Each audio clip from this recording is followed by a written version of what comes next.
我是徐成华，我有一个孩子，名字叫辛巴。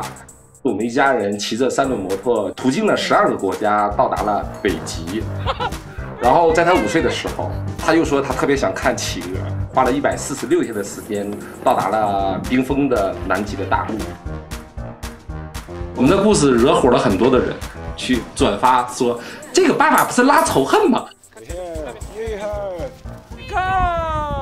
我跟我的太太都出生在一个非常普通的中国人的家庭里，拍片儿还有写书，积攒了几年的时间的一些储蓄。去北极南极大概总共花了90万左右，回到国内的时候大概也就剩下了30万，只是上海的一个卫生间而已。从北极南极回来，我们搬到了杭州千岛湖，因为那里有山有湖，休息下来。辛巴也很快的速度进入到了这个小学的1年级。他特别尴尬，他也没有读过幼小衔接班，不会汉字，学习成绩惨不忍睹。他整天告诉我说：“爸爸，爸爸，为什么我们的拼音比英语还难学呢？”但是他的适应能力还是比较强的，很快的就追赶上了。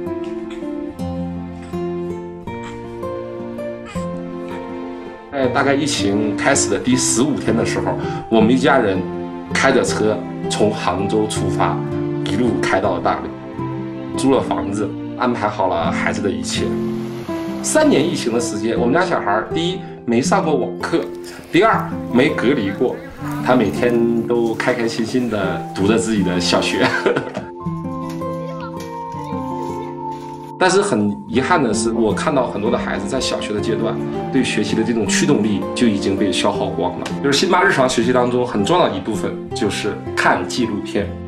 在2020年的暑假的时候，他又突然间冒出了一个想法，我现在特别想看一看纪录片当中的第3集。但是这一次，因为妹妹还比较小，然后他妈妈要在家里去照顾她，我跟辛巴第一次的进行了父子之间的单独的旅行。对于一个8岁的孩子来说，爬了一座5396米的哈巴雪山，非常非常难。他从小到大就在做这些事情，是一个循序渐进的过程。他是从2000米、3000米、4000米、5000米一路爬到了这个最后的这个雪山。他喘不上气，他就对着我哭。我还有妹妹。如果我爬不上去的话，是不是就不能跟妈妈视频了？那什么时候到啊？估计再走个2个多小时。坚持了那么长时间，是很值得的一件事情。老大现在就很尊重你的选择，你是准备下撤还是往上走？那看着雪山，往上走是吗？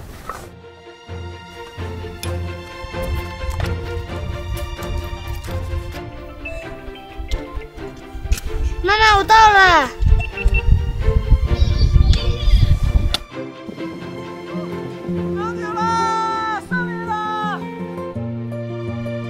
60多天的旅行，他在不断的认知和解构这个世界。我也坚信那句很俗的话：看过世界的孩子最强大。我很鼓励孩子适当的去做一点点探险的事情，让他的心理承受能力变得越来越高，在大浪当中搏斗。虽然新马换船了，但是说。爸爸，我觉得勇敢不是不害怕，而是害怕之后还会坚持去做。哦，那一刻，我作为爸爸，我泪流满面。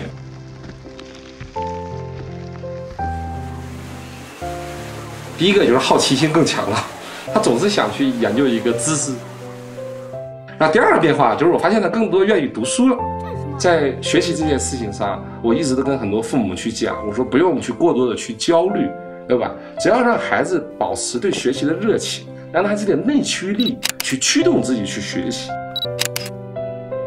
他经常会说：“哎，我爸爸经常坑我。”其实我觉得蛮好的。在这一路上，我也犯过很多的错，让我去思考我自己如何做一个好的爸爸。要求孩子，还不如来要求父母自己更重要。鸡娃不如鸡自己。当孩子感受到爸爸妈妈是一个成长型的人，他也会变成一个成长型的孩子。我们一家人在世界3极旅行8年的教育和成长的经历，我把它制作成了一部电影，叫做《陪你在全世界长大》。在国际上获了很多的电影节的奖项。外国的评委他们都有一些偏见，觉得我们亚裔一天到晚只知道死读书的。